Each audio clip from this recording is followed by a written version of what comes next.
لبيك اللهم لبيك لبيك لا شريك لك لبيك إن الحمد والنعمة لك والملك لا شريك. مکہ مکرمہ کے کچھ تاریخی اور متبرک مقامات. جنت المعلی مکہ مکرمہ کا قبرستان ہے.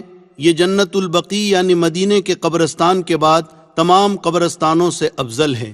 ہزاروں صحابہ کرام اور اولیاء عظام اس قبرستان میں مدفون ہیں. حضور اکرم صلی اللہ علیہ وسلم کی پہلی بیوی حضرت خدیجۃ الکبریٰ رضی اللہ تعالی عنہا بھی اسی قبرستان میں مدفون ہے. اس کی زیارت بھی مستحب ہے.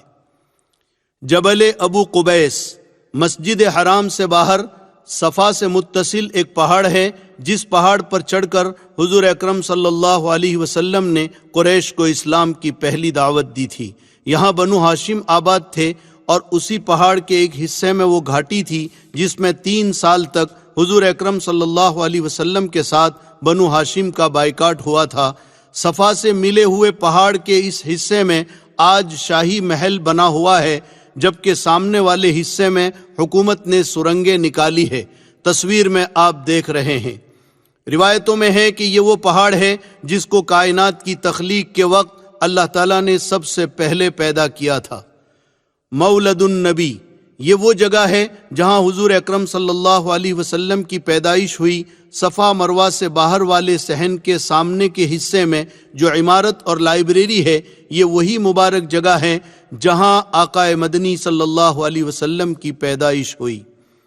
غار حرا اس کو جبل نور اور جبل حرا بھی کہتے ہیں.